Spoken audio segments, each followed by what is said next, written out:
Hello everyone and welcome to another Voluta digital release form tutorial. Today we're going to be showing you all of our release form purchasing options within our apps. The app we're using today was specially designed for teaching you about the basic functionality across all of our release form apps, so it will be the same steps no matter which app of ours you're using. Let's jump right in. First up, we'll get into the app and head to settings. It'll ask you to enter your employee passcode.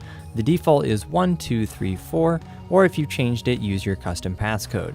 If you'd like to know how to set up a custom passcode, click the pop-up in the top right to watch the tutorial. From there we tap in-app purchases up in the top right, and then we have to enter our master passcode here. Employee passcodes will not work for in-app purchases. When we get to the in-app purchase menu, we can see up the top left that all of our release form apps come with 25 free release forms to make sure that you like the app. We've used one, so it shows the remaining 24 left. Now let's begin by looking at the 3 different options you have for in-app purchases. The first is purchasing release forms in bundles between 50 and 400 release forms at a time. All release forms are stored on the iPad only and cannot be transferred to other iPads due to Apple's rules. Unused forms will never expire. This is a great option for smaller companies that have fewer devices. Another option we have is the unlimited subscription. This is an option that you pay monthly for unlimited uses of the app for up to 5 devices, and it also includes 365 data export, which I'll talk about in just a moment. This is a great option for larger businesses that have multiple devices being used at the same time. Please note that the 5 devices all must use the same Apple ID. If you don't need the unlimited subscription service but still would like the 365 client data export with your bundle purchase, you can purchase that separately. For an annual fee, this option will allow you to export a list of client information such as name, address, and age, specifically to help you with marketing purposes, and export it in a CSV spreadsheet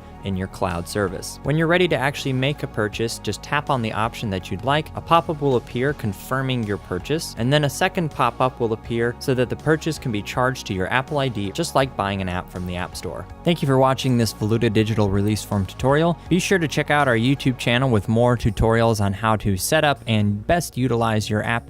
And don't forget, if you're ever offline and unable to watch one of our videos, you can always head into your app and go to our How to Set Up and Use FAQ, and when you are connected, use our support page for more help.